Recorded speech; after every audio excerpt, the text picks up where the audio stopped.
Hola, ¿qué tal? Buenas tardes. Les agradezco a nombre de Penguin Random House que nos acompañen esta tarde para presentar la conquista de México Tenochtitlan.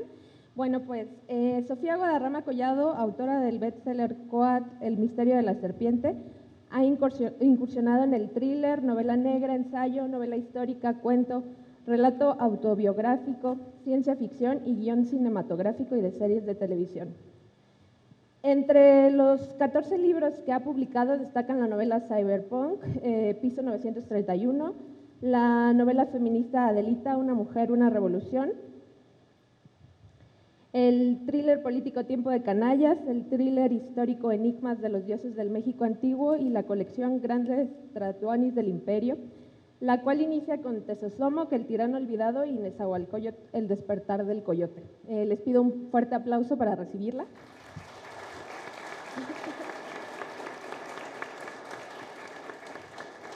Nos acompaña Pedro J. Fernández. Él es egresado de la Universidad Iberoamericana. En julio de 2010 abrió en Twitter la cuenta de Don Porfirio Díaz, enfocada en la divulgación histórica y cultural de México a través de una sátira peculiar. Además, sus textos sobre historia de México han sido publicados en periódicos y revistas de todo México. Ha publicado Los pecados de la familia Montejo, La última sombra del imperio, perdón, Iturbide, Había una vez mexicanas que hicieron historia, Yo Díaz y Morir de pie. También les pido un fuerte aplauso para él.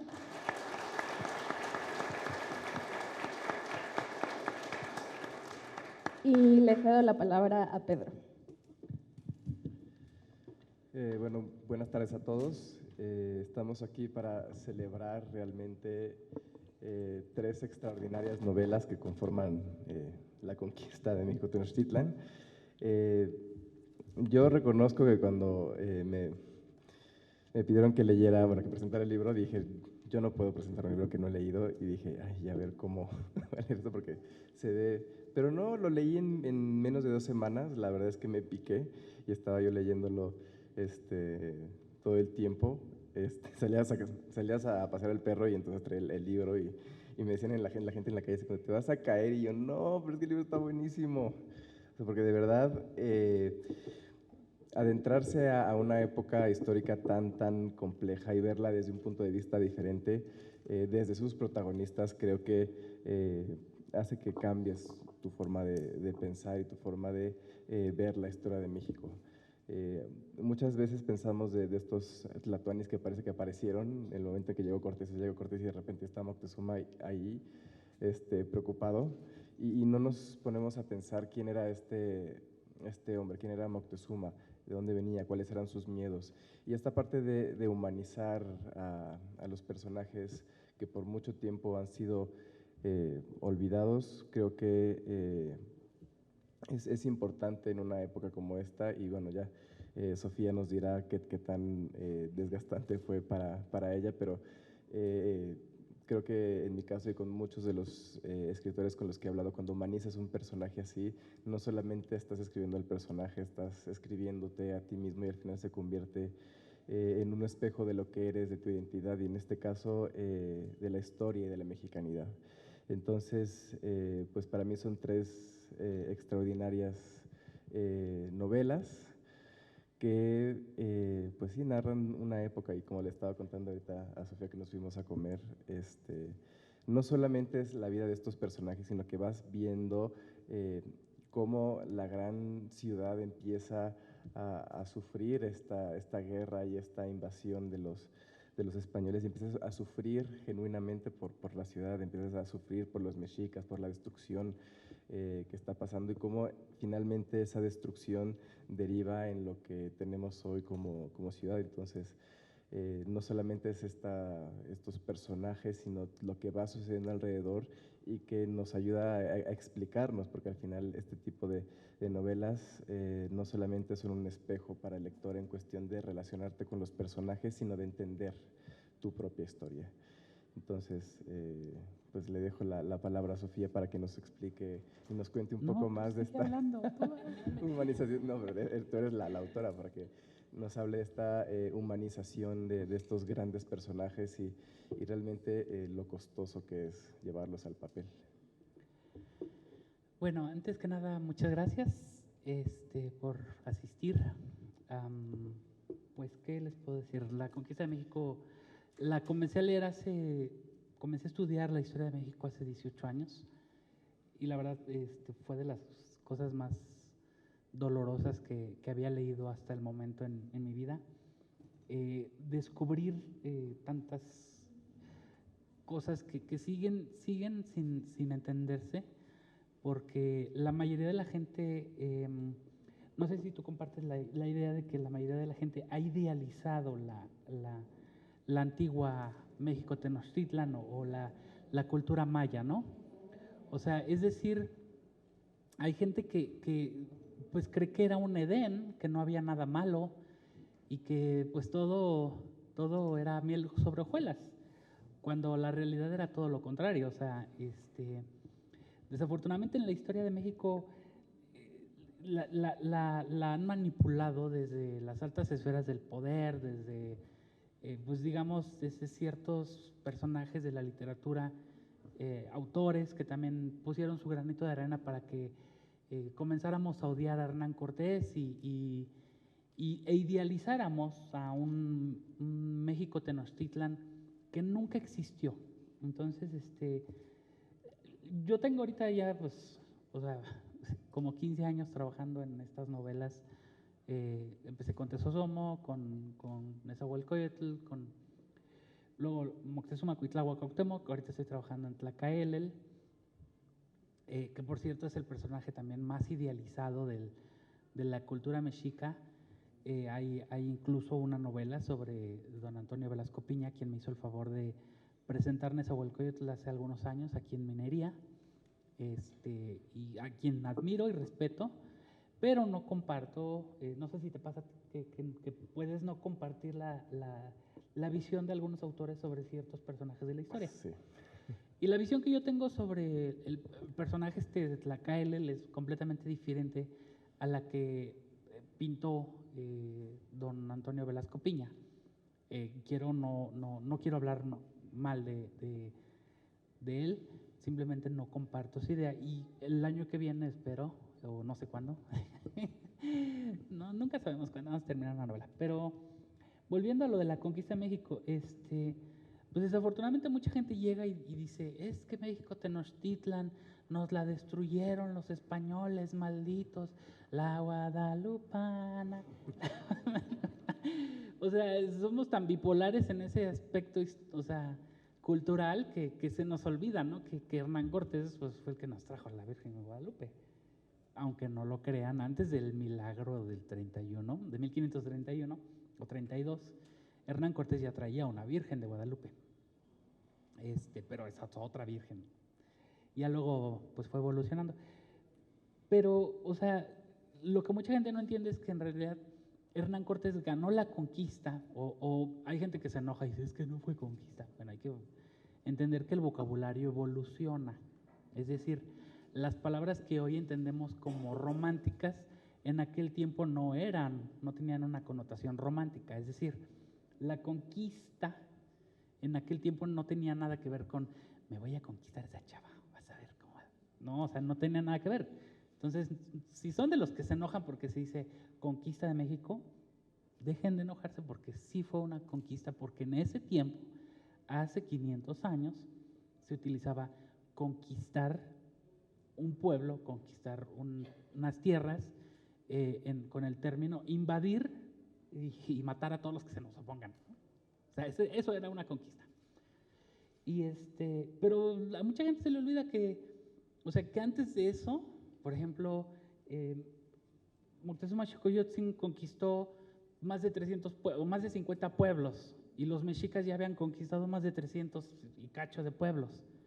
O sea, habían hecho exactamente lo mismo que hizo Hernán Cortés y habían matado igual que lo que hicieron los españoles. Entonces, ahí creo que fue por eso que comencé a escribir estas novelas, ¿no? O sea, tratar de sacar a la creencia popular de este Edén perdido y empezar a construir una historia, pero al mismo tiempo más humana, no nada más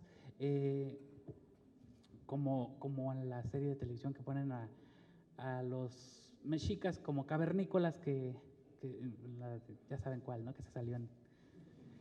Pero tampoco es, o sea, tampoco es ni ponerlos como cavernícolas que apenas y, oh, sí, mi Dios me dijo que yo mate mujeres, pero también irnos hasta el otro lado, que también eran personajes que luchaban por el poder y luchaban por conquistar pueblos. O sea, por ejemplo, la creencia de que Cuauhtémoc era el héroe que vino a luchar para rescatar a México, Tenochtitlan, y es todo lo contrario, porque él mató a uno de los hijos de Moctezuma para quedarse con el poder prácticamente. Entonces, no sé si ya les conté toda la novela y ya no la quieran comprar, pero bueno, de modo. Les cuento el final, los tres se mueren.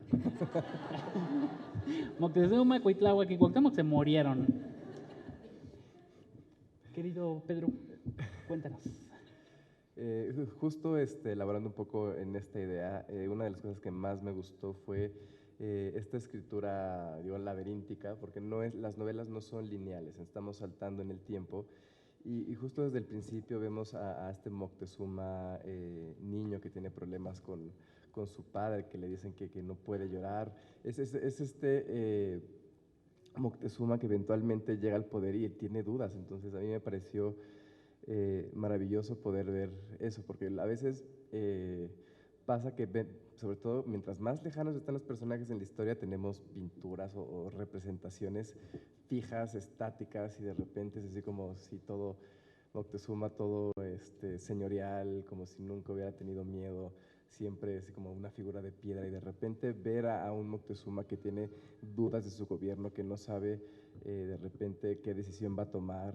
Creo que es refrescante para entender precisamente que fueron seres humanos todos los protagonistas de este drama, y esos saltos en el tiempo creo que ayudan a entender precisamente de dónde vienen estos personajes, cómo eran de niños, cómo se educan, y finalmente cómo eso los hace actuar durante la conquista.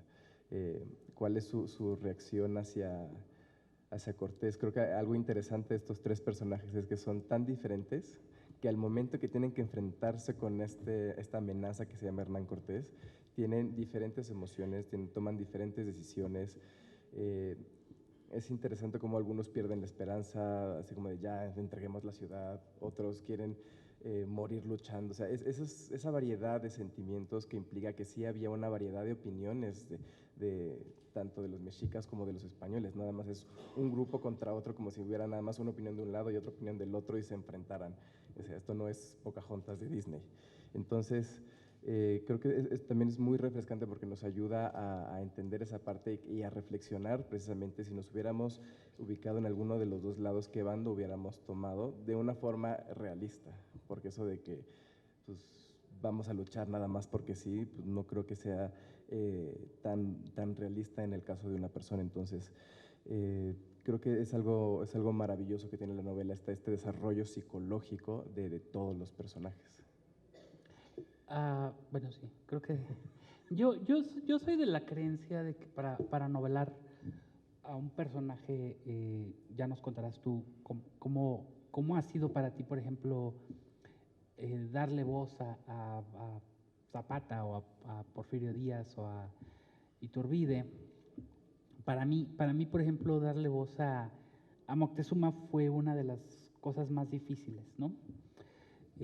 Por ejemplo, Tlacaelel me tardé casi 8 años en comenzar la novela, porque no me sentía yo lista para empezar a narrarla, nada más empezar a narrarla, encontrarle una voz al personaje, identificarme con el personaje, entenderlo al 100%, que eso es una de las cosas más, creo yo, más complicadas de narrar una novela. Creo que hay que ser bastante ingenuo para decir, pues me voy a aventar a hacer una novela de, órale, en friega, ¿no? No importa, aunque no conozca yo a X, pues no sé, a Benito Juárez, por decir, ¿no? O sea, no estoy diciendo nada en particular ni a nadie.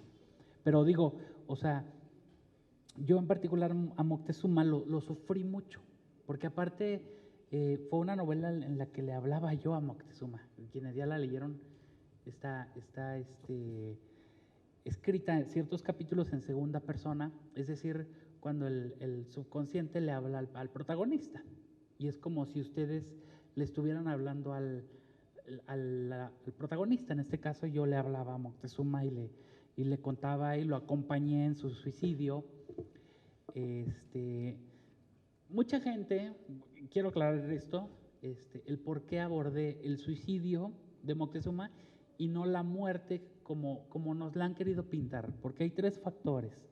Hay cronistas que han desmentido, y no cronistas de ahorita, no estoy diciendo de un historiador que de repente dijo, no, no es cierto, estoy hablando de cronistas de la época que dijeron, o sea, seguramente Moctezuma se mató, o es poco probable que una piedra lo haya matado. Es como, supongamos que estamos aquí, ¿no? Y desde allá abajo alguien les avienta una piedra. La probabilidad de que una piedra los mate es muy lejana.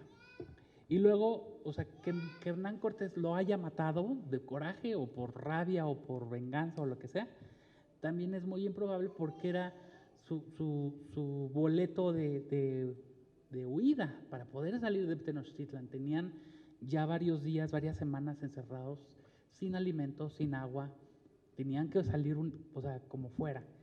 Entonces, cuando yo narré el último capítulo de Moctezuma, lo he dicho muchas veces y lo vuelvo a decir, yo lloré, o sea, literal yo lloré escribiendo el último capítulo, despidiéndome de Moctezuma, porque era así como de, pues ni modo, aquí hay, como si yo estuviera escribiendo un suicidio muy personal, pero con alguien con el que yo había trabajado, con el que, o sea, pues, se trabaja con el personaje.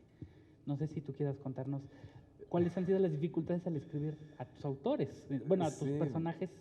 Justo le he platicado varias veces, que a veces cuando escribimos un personaje histórico, así, pues vivimos con el personaje durante meses y meses, y a veces ya no distingues entre la voz de tu cabeza y la voz del personaje, y de verdad, no es que estemos locos, pero así somos los escritores, y a veces soñamos con el personaje, y entonces cuando te empiezas a llegar al final de una vida así, como la de Moctezuma, en su caso, en mi caso la de Porfirio Díaz, hay un sentimiento de pérdida y de tristeza, y al menos yo sí entro en una etapa de duelo cuando de repente llego al final y ya no está esa voz en mi cabeza. Entonces, creo que se nota en la muerte de Moctezuma, que es un capítulo muy dramático que lleva mucho sentimiento, y creo que pasa con las muertes de estos personajes cuando lo estamos escribiendo. Estamos desahogándonos todos los autores, pues, sobre este duelo al que vamos a entrar, y al final, de verdad, pasamos tanto tiempo con estos personajes que podríamos seguir escribiendo. Sabemos que pensaban sobre cualquier cosa, y los vemos como personas reales, y a veces creo que falta eso un poquito en la educación. Yo creo que si leyéramos un poquito más de novela histórica en las escuelas, aprenderíamos a ver a estos personajes no como monografías de papelería o escuditos que colgamos el 15 de septiembre, sino como personas reales, que fueron niños, que tuvieron muertes a veces buenas, a veces no, que se enfrentaron, que cada uno tuvo una visión muy particular para enfrentarse a la muerte, y en el caso de Moctezuma, en este libro sí fue muy doloroso lo que estaba experimentando el personaje, y se nota, uno como lector lo siente, precisamente porque el autor lo sintió primero, y eso habla de una buena escritura. No sé si te ha pasado, bueno, voy a comentar algo que me ha pasado en redes sociales, que a veces llegan personajes a tus cuentas de redes sociales que ni saben a qué te dedicas y empiezan a participar y todo esto, y de repente preguntan, oye, ¿y tu libro de la conquista de México es un libro de historia o es nada más una novela? Y yo, perdóname, güey. La mejor manera de acercarte a un personaje histórico es por medio de una novela. El libro histórico, el libro de consulta, y que lo necesitamos leer, eso no queda duda, es importantísimo. Y abordo justamente el tema ese, que las escuelas nos deberían hacer leer o invitar a leer más novelas históricas más que los libros de texto. Porque los libros de texto nos ponen estos personajes de monografía, o sea, estos personajes que nos quieren vender hoy en el pseudo gobierno que tenemos, que no, pues, no, vamos a celebrar el Día de la Independencia porque tenemos héroes maravillosos, ¿no? Y yo no soy de la creencia como ciertas personas que luego creen que hay que decir todo lo malo de Miguel Hidalgo y todo lo estúpido que fue fulano de tal y tal y tal. Creo que también podemos ver las dos cosas, buenas y malas. O sea, yo, por ejemplo, en algún tiempo estuve publicando unas crónicas que se llamaban Un tren, ¿cómo se llamaba? ¿Cómo? Un tren llamado La Presidencia.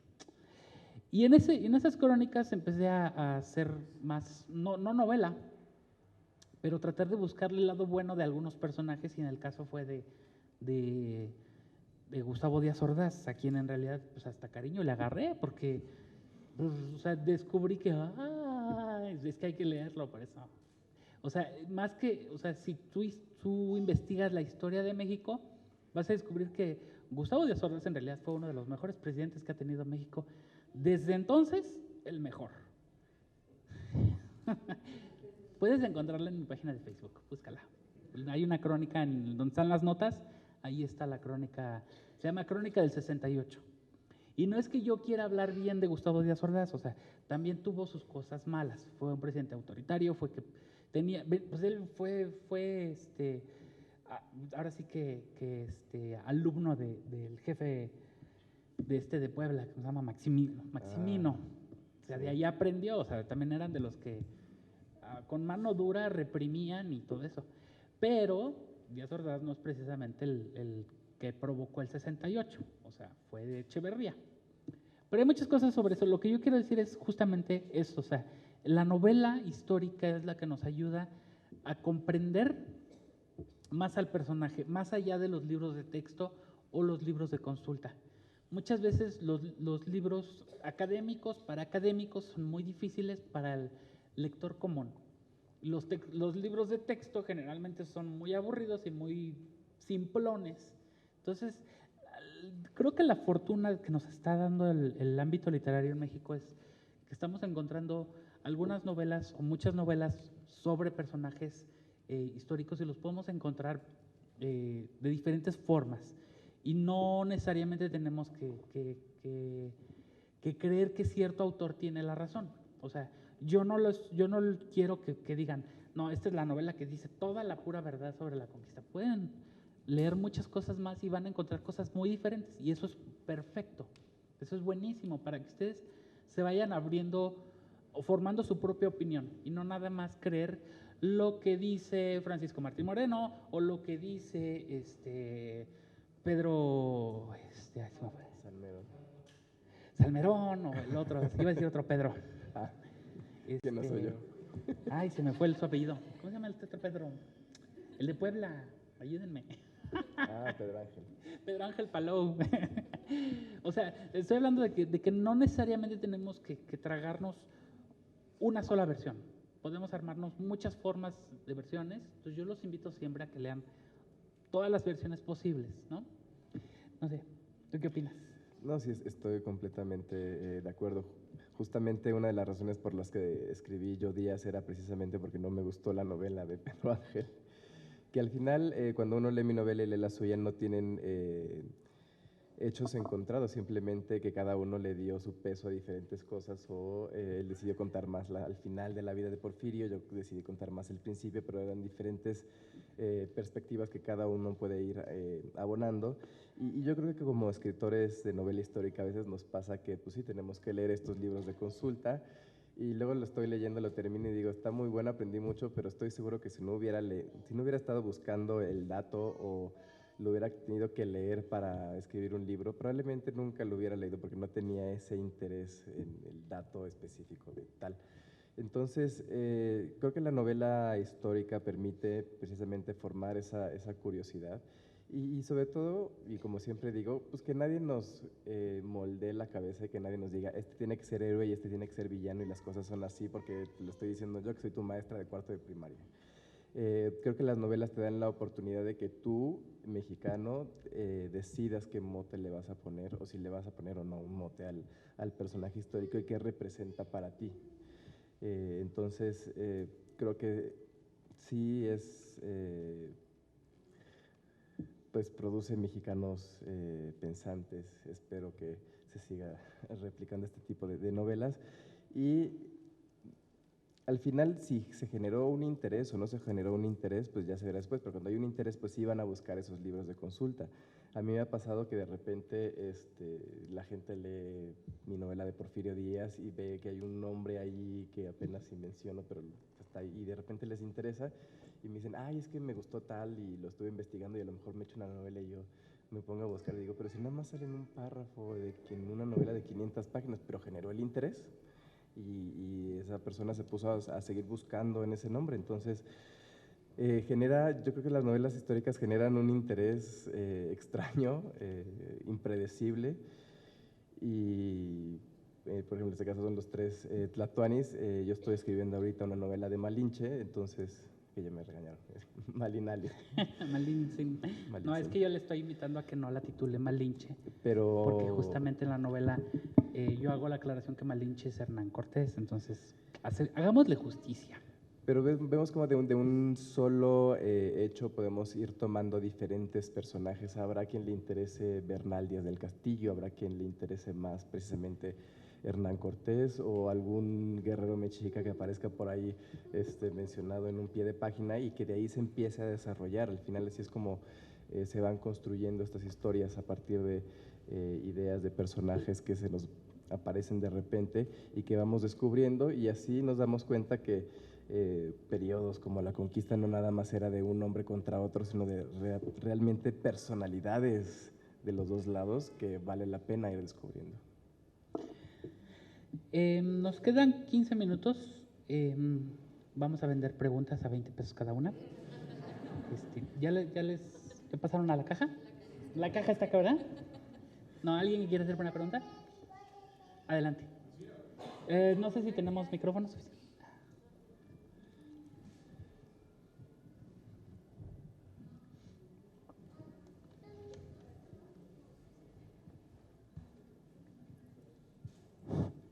Sí. Quiero hacer dos preguntas concretas.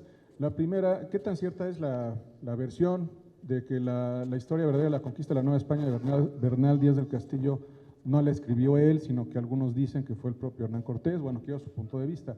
Y la otra pregunta, creo que es de interés para todos. ¿Qué opinan ustedes en lo personal, como eruditos en historia de México, sobre la postura de nuestro actual presidente de que las fechas históricas deben conmemorarse en la fecha exacta y no correr bajo pretexto de promover industria turística al lunes anterior? Creo que como historiadores sería muy útil conocer su punto de vista al respecto. Gracias.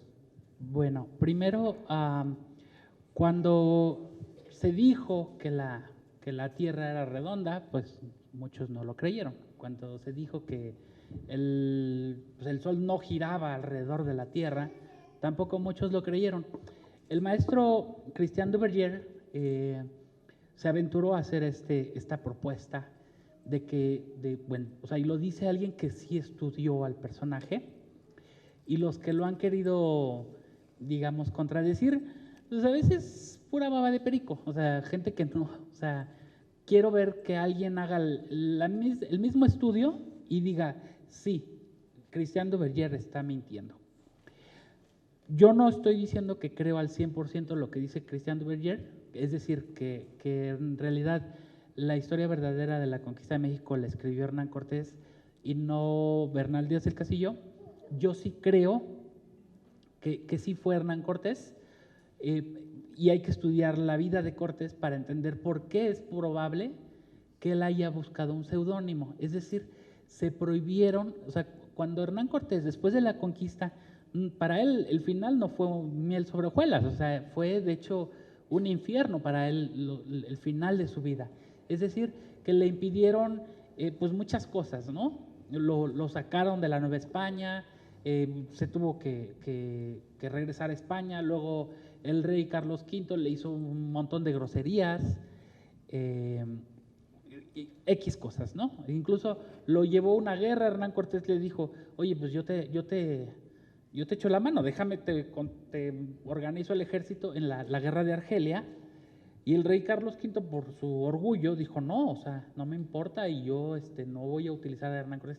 Podían haber ganado la guerra de Argelia porque el ejército era, si no me acuerdo, de 40,000 personas. O sea, España viajó a Argelia con 40,000 personas y aún así perdieron la guerra contra creo que 300 o 500 soldados. O sea, es decir, Hernán Cortés podía haber ganado esa guerra, pero el mismo rey de España pues, no quería darle ese privilegio a Hernán Cortés de demostrar que era más fregón que él. Y a partir de entonces se empiezan a prohibir las cartas de Cortés, se prohíbe la obra La Conquista de México del padre Gomara, Francisco, el padre Gomara, que es digamos que es el autor principal de Hernán Cortés, y su obra queda relegada por, si no me equivoco, pues como por 100 años. Entonces es muy probable que Hernán Cortés haya buscado otra forma de redactar su historia, porque tenía mucho que contar, y haya utilizado ya sea el nombre de Bernal Díaz del Castillo o haya solicitado a Bernal Díaz del Castillo, que por cierto no aparece en ninguna crónica, o sea, es decir, de los otros cronistas nadie lo menciona. Así como la Virgen de Guadalupe, ninguno de los frailes de la época mencionaba a la Virgen de Guadalupe. Entonces, es muy probable que Bernal Díaz del Castillo nada más haya sido un seudónimo, que sí haya existido, pero Bernal Díaz del Castillo, Hernán Cortés, haya utilizado su nombre. Porque sabe cosas y narra cosas que nadie podía saber. Entonces, por ese lado. Y pues la otra respuesta se la dejo a Pedro sobre si debemos celebrar o no el mero día. Ay, Dios mío. Mira, que haya o no haya un asueto ese día creo que es lo más irrelevante. Creo que si queremos fortalecer precisamente la importancia de esas fechas históricas o el entendimiento, tendríamos que hacer otro tipo de políticas. Se podrían hacer algo directamente en las escuelas, algún tipo de festival o algo, o sea, no sé, pero políticas que estén encaminadas precisamente a que se entienda lo que significa ese día, que las personas que participaron en él o los personajes, y reforzar la memoria histórica, porque si regresamos nada más los asuetos de ese día, pues se va a quedar como otro día sin trabajo, sin clases, y no va a fortalecer ninguna discusión. Entonces, creo que nada más fue una ocurrencia del momento y no creo que aporte a la discusión histórica. ¿Alguien?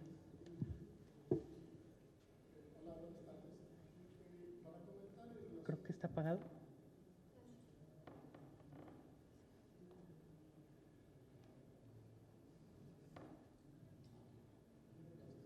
¿Se escucha? Sí. En relación a tu novela histórica, mencionabas que dependiendo de la fuente podemos tener un punto de vista oficial, donde nos hacen creer una versión que es conveniente y hacen figurar a ciertos personajes villanos o héroes. Pero también tenemos el punto de vista europeo, que también ellos defienden a la gente que conquistó México. Nos hacen ver como que nos hicieron un favor. ¿Cómo llegar a ese punto medio para saber realmente, en tu caso que manejas esa información, llegar a un punto donde puedas balancear esa información y veamos qué realmente fue lo que pasó, qué es realmente el hecho en sí? Y esas fuentes entonces son muy importantes. ¿Cuáles fueron tus fuentes que empleaste para llegar a las conclusiones que plasmaste en tu libro, La Conquista de México, Tenochtitlan? Al final del libro viene una bibliografía muy amplia y se pueden consultar esos libros. Las fuentes son tanto europeas como locales y también académicos actuales. Lo que yo hice en esta novela fue darle, de una forma novelada, darle voz a los personajes más olvidados, porque yo sentía que la mayoría de las novelas sobre la conquista habían sido enfocadas en Hernán Cortés. Yo no odio a Hernán Cortés, pero simplemente lo aborrezco, no es cierto.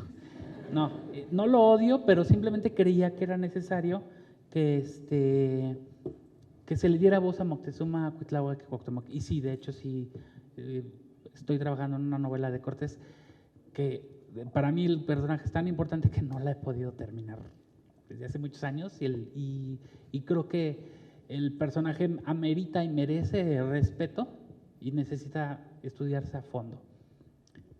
Pero la bibliografía la puedes consultar en la novela. Esta sería la última pregunta porque queremos dejar tiempo para que Sofía les pueda firmar libros.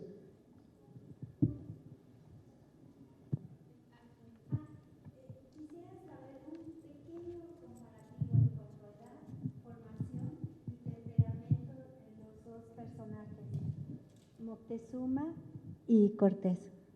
Edad, formación y digamos el temperamento, que siempre se ha hablado de que eran muy diferentes. Bueno, pues yo creo que lo mejor es leer la novela. Leerte en 2 palabras no te puedo decir todas esas diferencias. Lo mejor es leer la novela y tratar de entender. La diferencia, bueno, Hernán Cortés tenía alrededor de 35 años, Moctezuma ya tenía 52, 53 años. Moctezuma había sido educado para gobernar, Hernán Cortés no fue educado para gobernar. Hernán Cortés, digamos que él fue subiendo poco a poco. Hernán Cortés llegó a los 19 años a América, entonces hay gente que cree que llegó en el avión y se bajó y llegó, ándate, no estás. No, o sea, Hernán Cortés ya tenía la mitad de su vida en América, ya había vivido en la Española, es decir, Haití, ya había vivido en Cuba, ya había viajado a muchas islas del Caribe. Entonces él no llega, o sea, él conquista México porque él ya sabía lo que venía, ya sabía cómo hacerlo. Entonces, pero lo mejor es leer la novela, ahí encontrarás un inmenso abanico y todas las preguntas pueden ser respondidas. Creo que ya es la última pregunta, ¿verdad? Pues quiero agradecer a Pedro, muchas gracias por haber leído la novela, por venir a presentarla, por leerla principalmente porque luego invitas a gente a que presenten los libros y no las leen y vienen a dar su discurso nomás. Sí. Mi miloma todo, y mis hojas dobladas y todo. No, sí la leí yo. Les juro que sí la leí. Muchas gracias y a todos ustedes.